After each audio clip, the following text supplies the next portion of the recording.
Go ahead and fire away. I don't have anything for you. All right, we'll see you. Questions? Andy, when you first started here, you talked about one reason coming to Kansas City was the winning culture and tradition, and that was kind of started, rekindled, born after history when Marty shot them, I think, in 1989. Can you talk a little bit about kind of your dealings with Marty, your feelings deserving from all? Yeah, no, I do. I have a lot of respect for Marty and what he did in the National Football League. Won a lot of games with a couple different organizations, and he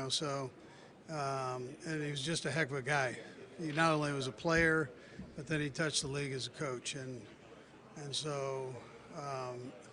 helped make the game better. Coach, looking back at the Super Bowl just 2 weeks ago, were there any moments of doubt creeping into your own mind? What was your mindset at halftime, being down 10? Patrick's kind of limping around. Like, what was your mindset? Were there any moments of doubt? No, there wasn't. 10 points isn't a lot, when you've got a good offense and Pat Mahomes. So I wasn't too worried about that. I just want to make sure we were off a tick, so I was just making sure we get back on the same page and with the guys and the coaches and on both sides of the ball. We were able to do that. We got a couple stops on defense and a couple scores on offense.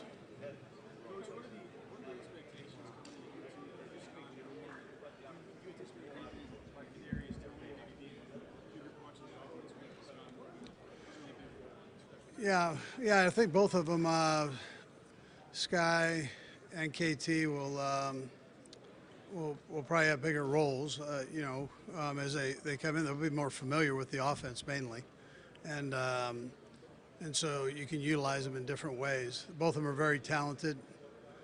Really like their attitude towards the game, and we'll just see. We'll see how that goes once we get to camp and the OTAs.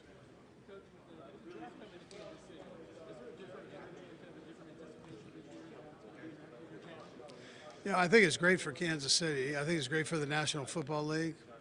Brett Veach doesn't have to go too far. It's all right there. So, but listen, I'm mainly happy for the city and for the NFL for bringing it there. Great city. What do you make of now that you've played the Bengals extensively over the last couple of years? What do you make of that type of football and that kind of matchup as you guys get more familiarity in the regular season? Yeah, so the Bengals are a really good football team, and it's because of that, two good football teams playing each other.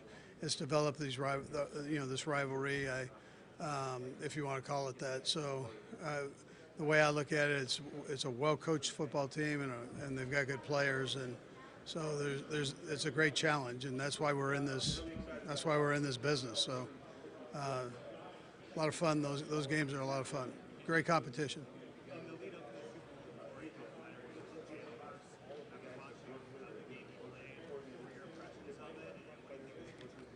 Yeah, well, I think his future is great. I think he's a great kid. I had a chance to spend a little time with him at the 101, and so in Kansas City there, where he was the NFC Offensive Player of the Year. So but very sharp, and he had a phenomenal Super Bowl. And that's about as much pressure as you're going to have. And he came out and threw, for a ton of yards and ran for a ton. So I think Philadelphia's in good hands right there.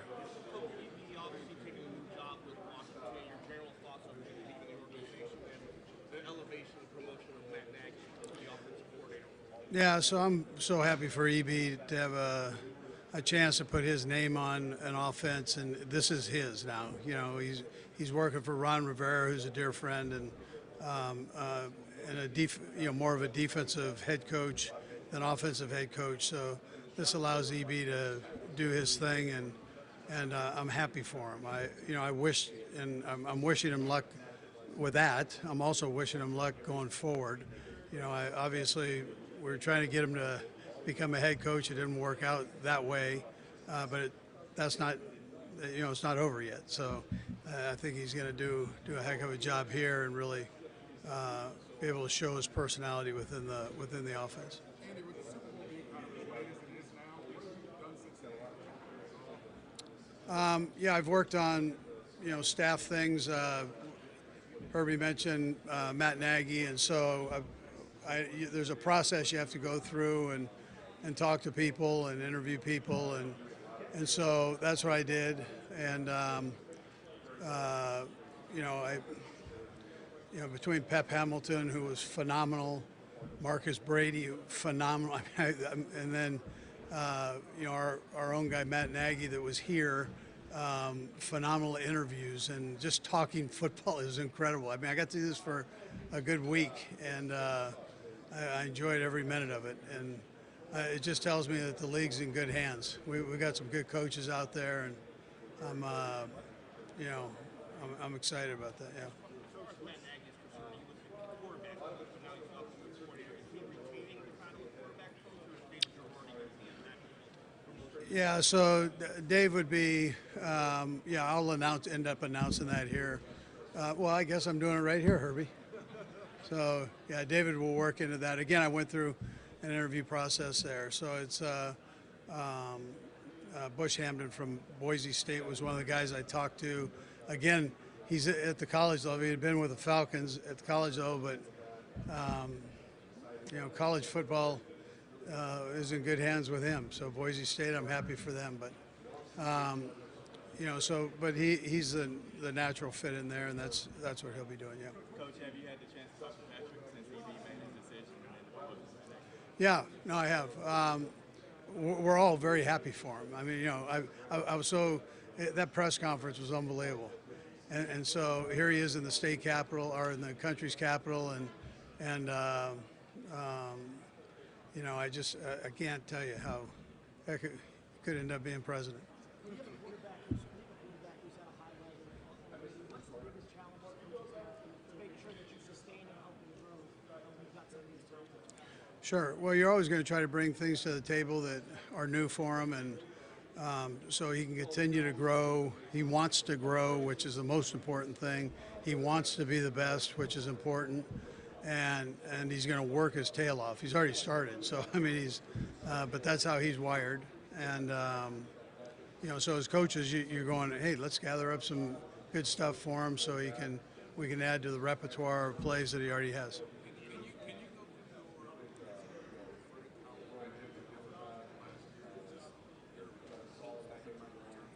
Frank Clark. Yeah, so I actually talked to him at the parade, so that's where I ended up talking to him. He had to do some stuff for the actual exit physical, but I had a good talk with him. I love Frank Clark. It's just, Veach has got to juggle all these different things going on, and Frank is he's top notch guy. I love him to death.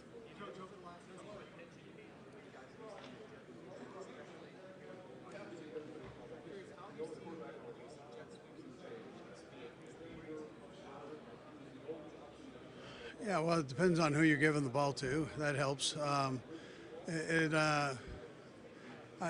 think it's a good scheme part of things. If you're talking that schematically, you put these defensive ends in a little bit of a bind. But other than that, I mean, we could talk, Jess. You want to go? We can go somewhere and talk, Jess. Couple more, guys. What are your thoughts on this rookie class? You just had so many contributors, and now obviously them entering the second year. You guys have a lot of picks this year. Does that give you more flexibility than maybe normal? All these young mids on rookie deals coming back to you? Well, I tell you, yes. I mean, anytime you have the young guys, all these young guys that have made it, it does give you some flexibility. You've signed your quarterback to a contract there, so that helps too. So you kind of know where the money is and what you can do with it. But Brett's down here, and with his crew looking at more new guys. And so we want to take those picks and add to it. I'm sure he's going to talk to you after I do here, so you can ask him. But the job that he did with his guys, I mean, second to none. I would say. Thinking about that, the amount of young talent you guys had, especially the quarterback position, is it possible to see maybe both teams meeting again in this agreement? Well, yeah. I mean, you know this, but it's a long road to get there. A lot of things can happen, so I'm not very good at predicting the future. But all the coaches that are talking here are making that their goal to get there, and so that's we're no different than that. We're making that our goal, and as the Eagles are, and Howie's done a great job of bringing that influx of new players to them, and Nick's done a good job coaching them. So they've got a good football team for sure. Coach, what are some big things that teams who are evaluating quarterbacks here need to be aware of when they're betting big on those traits, kind of like the Chiefs? Yeah, well, I mean, you got to ask one that needs one. I would tell you, you're always a lot of people get caught up on the arm strength. That's one thing, but that's not necessarily the most important thing. It's how the player handles the game, from the feet to the head, and you've got to also be a leader on top of all that. So, a little bit in a nutshell there, but that's those are kind of the primary things. Coach, what's the last couple of weeks look like for you and the coaching staff getting caught up to the guys that have talked with this? Yeah, it's your first opportunity to visit with these guys, which I think is good. People say, well, the answers are canned. Well, they're not. It depends on what you're asking them. There's, and how you maneuver around that and present to them. But you get a little taste of what they're about. It's the first, for the coaches, it's the first opportunity to meet with them. And then it goes from there, whether it's the 30 visits, watching more tape, all that, That's kind of what this is good for. Good seeing you. All right, thank you. You Thanks, good? Coach. All right. That way, Coach.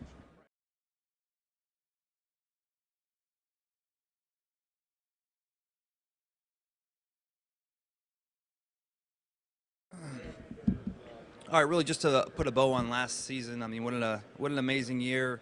And really just looking back on the last 5 years, I mean, 5 AFC championship games at Arrowhead, 3 AFC titles and 2 Super Bowl wins. I don't think you have that level of success unless your organization is operating on a high level throughout the department. So just really quickly want to thank Clark Hunt, Mark Donovan, our amazing coaching staff. 2 groups that seem to always get overlooked, but at this time of year I always want to make sure I say a special thank you to them, and that's our training staff, Rick Burkholder and his crew do an amazing job, and Ted Cruz and his staff.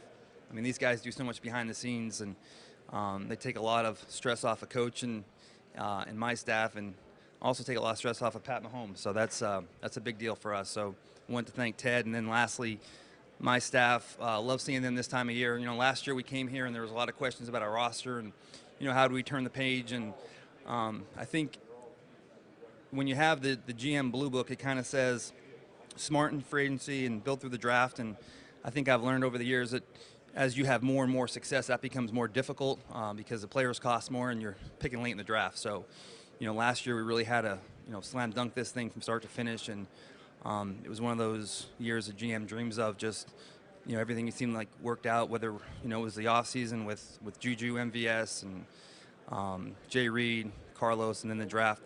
Players from Trent McDuffie all the way down to Isaiah Pacheco, rounds 1 through 7, helping us out. So we'll certainly be happy to take the pats in the back this combine, but once we leave here, it'll be starting from scratch again, and we'll be ready for that challenge. So with that, I'll take your questions. Obviously, the business side of football rapidly approaching What are your plans specifically to Orlando Brown and with the franchise tag? Is that an option, or are you looking to do something else? Yeah, I mean, it's an option. We went through this path last year, and as always, Herbie, it's more beneficial for us to get something done long term, and that's why this season is so important for us, and really this is the start. I mean, we'll have a lot of dialogue. As you know, I mean, the Combine's great to come in here and check out the new college talent, but a lot of the time here we're spent talking with the agents of our players. So start exchanging information. Now, unlike last year, I think we have at least a runway to work with, and we've gotten to know his team a little bit better. So we're excited to get that process started here, and hopefully we can get something figured out. And you mentioned that because last year you didn't have Yeah. Up the progress this year. Yeah, yeah. I mean, it's a big deal because I don't think we started that until really late in the process, and time became a factor there. So I think that's certainly gonna help facilitate things, and we'll just go to work right away and see what we can get done.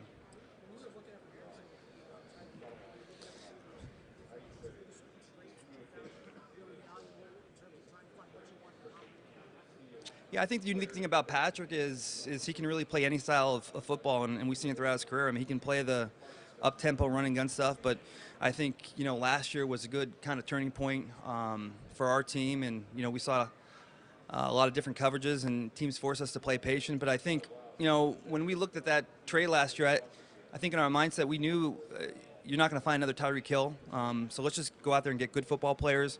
And the cool thing and the advantage that we had is that Pat can play any style of football, so he can work with the bigger receivers and play more of a tempoed game and just play the small game if we have to. So I don't think we ever thought we're going to go out there and find another Tyreek Hill. Certainly speed and athleticism, versatility will always be at the top of our list, but really we just want to collect good football players.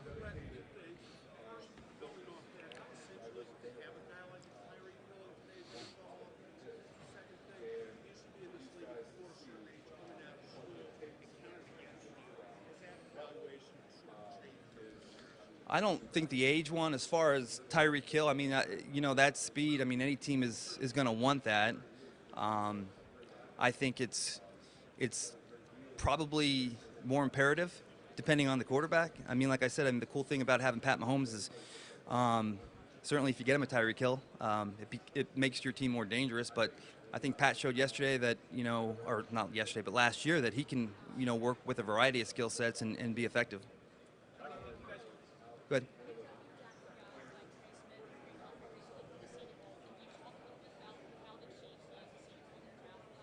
Yeah, I mean, the Senior Bowl is certainly a very high priority list for us in regards to how we come about our process. And Jim Nagy, I mean, he's worked in the league for a long time. I mean, he knows what we're looking for, and he does a great job of reaching out to GMs, reaching out to scouting directors to make sure that game is run the way it needs to be. And I think if you just look at our roster, Creed Humphrey, Trey Smith, Noah Gray, Kadarius Toney, the two corners last year, I think if you just look at our roster, I think it kind of tells the story of how important the Senior Bowl is for us.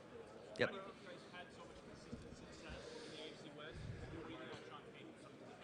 Well, I mean, it's funny because, Denver started to turn the corner there right at the end of the season and played some really good football. And now with Coach Payton, I mean, they'll be even more dangerous. And I think Russell kind of got into a groove late.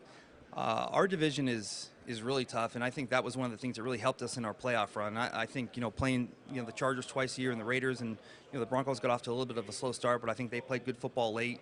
And certainly Coach Payton only adds to the degree of difficulty of having to get through that. So that'll certainly be a challenge. What was the second part of your question? Oh, okay. Yep. Mm-hmm.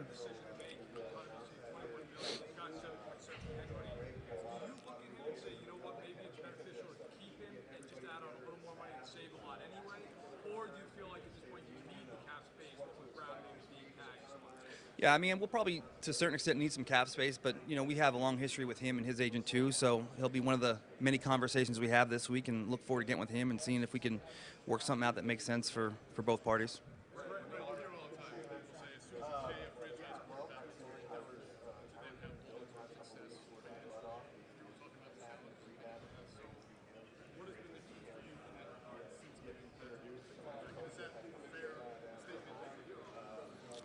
Yeah, I mean, it's extremely difficult. I think you just got to be buttoned up on your free agency plan. I don't think you can go in there and have, a set of A, B, C, D. I mean, you have to just, have a plan, stick to it, and knock it out of the park. And if the plan doesn't work, you got to move on quickly. And I just think the level of communication that we have with our coaching staff, because, I mean, you do obviously have to hit on the draft. And, when you have the rapport that we have with my staff and our coaching staff, I think it helps in that process because, the scheme and the vision and the fit, I mean, we're all on the same page. And I just think the fact that Coach and I have worked together for so long, and even Coach Spags and I have been together for a long time now, I think that continuity is something that has really helped us transition to that second part of Pat's contract where it is difficult. But I think you guys saw last year that, all the rookies that we drafted, I mean, were major contributors. So I think it's Very difficult to do, but I think the continuity plays a huge role in our success.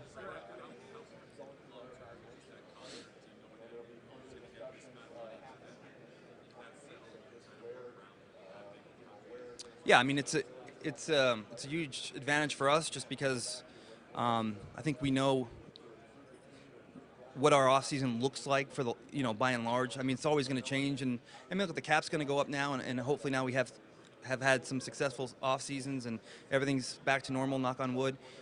Things will continue to get better and better and better, but the big part or the big piece of that puzzle is something that we have, a degree of certainty, and things will have to get changed and adjusted as we go there as well. But just knowing that Pat will be here for a long time, and knowing that's, the biggest part of that pie is accounted for, just helps us, focus our attention on the offense and defensive side, and not have to worry about the most important piece. Couple more guys.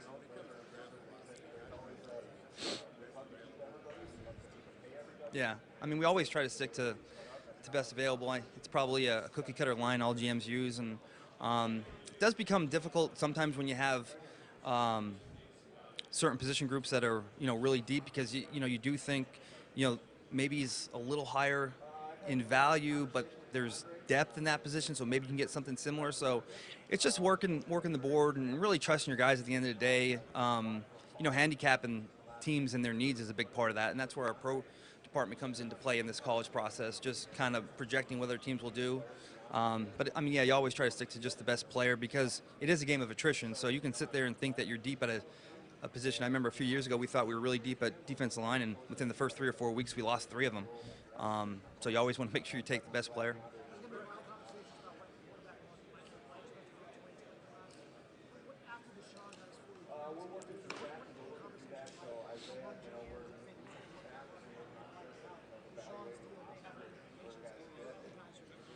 Yeah, I don't really know.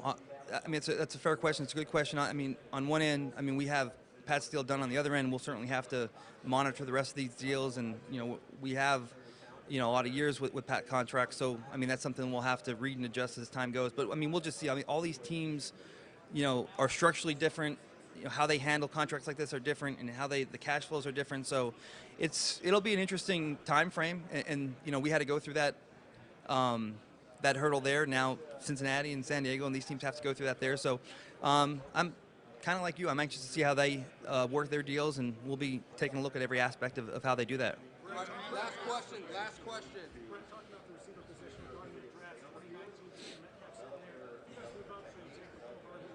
Last year, George Pickens is sitting there to move down. Steelers taking the take Scott Moore. Yeah. Just can you talk about those two and the draft picks and the decisions, and then your overall philosophy on the receiver position? Because what in a different direction with the smaller, more athletic guys versus the bigger physical guys? Yeah, I don't think that the physical attributes in regards to we're looking for good football players, and we're also looking for a room fit, a cultural fit, how they fit with our coaching staff. I mean, there's so many things that we take in consideration.